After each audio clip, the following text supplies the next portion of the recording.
চাঁদা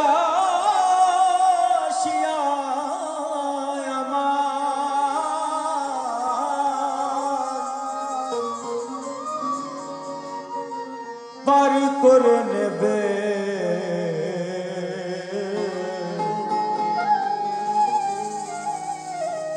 এমন সৌভাগ্য আমার কবে হবে?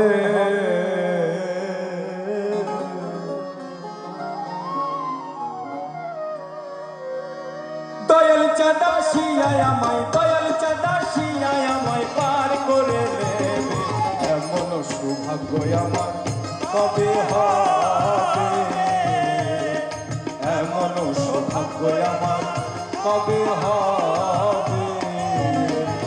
দয়াল চাঁদা শিয়ায় আমার, দয়াল চাঁদা শিয়ায় আমায় পার করে নেবে এমন সৌভাগ্য আমার কবে হবে? এমন সৌভাগ্য আমার কবে হবে?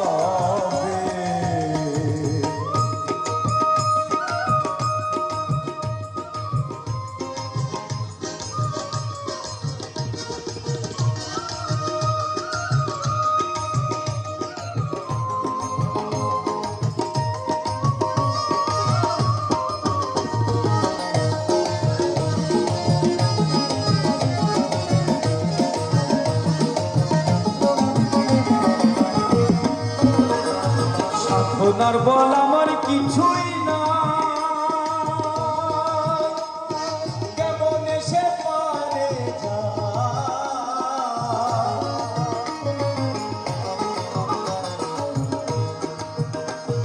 সাধনার বল আমার কিছুই না,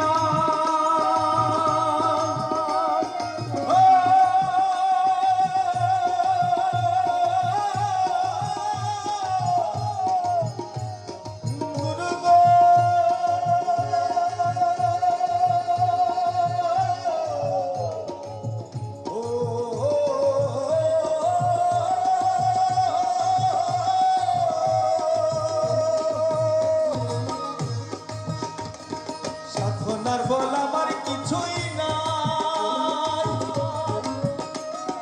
কেমন এসে পারে যায়, কুলে বসে দিচ্ছি তো হায়, কুলে বসে দিচ্ছি তো হায় পার ভেবে এমন সৌভাগ্য আমার কবে হবে?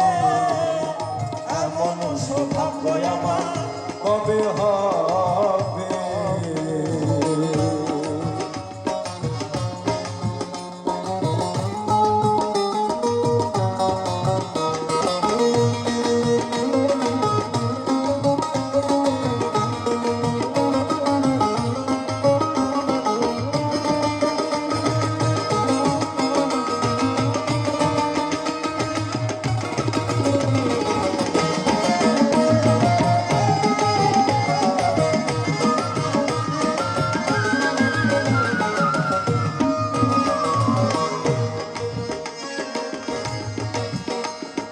প্রতিটি খবর নামটি তোমার,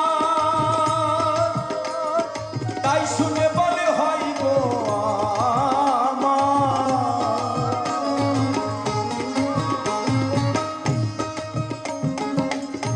আমি তো জানি যে আমি অনন্তকালের অপরাধী। হয়তো অনেকে আমরা এইটুকু জানি না, কেন এইটুকু তো ভুলে গিয়েছে, কিছুই আর মনে নাই।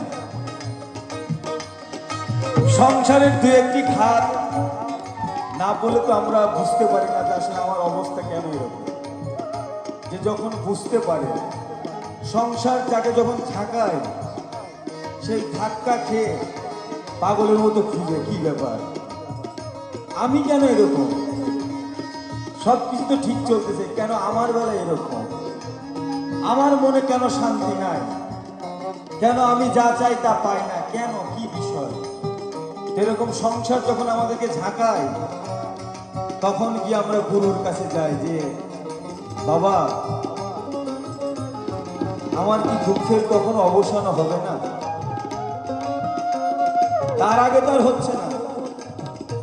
যখন আমরা দুঃখে পড়ে কাতরাই, দিশে হারা হয়ে যায়, তখনই গুরুর কাছে গিয়ে বলি যে বাবা, আমাকেই তুমি দুঃখের এই সাগর থেকে পরিত্রাণ করো, তুমি বিনা আর কেউ নাই।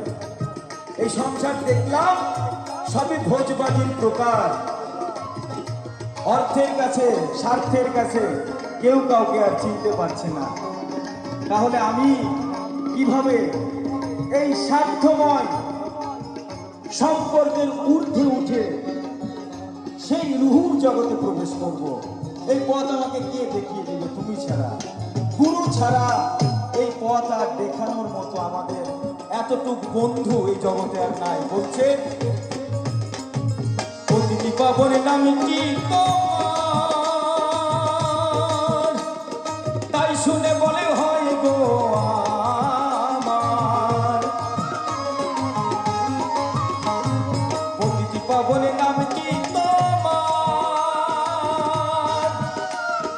তাই শুনে বলে হয় গো আমার। আবার ভাবি এ পাপির ভার, আবার ভাবি এ পাপির ভার, সে কি নেবে? এমন সৌভাগ্য আমার কবে হবে?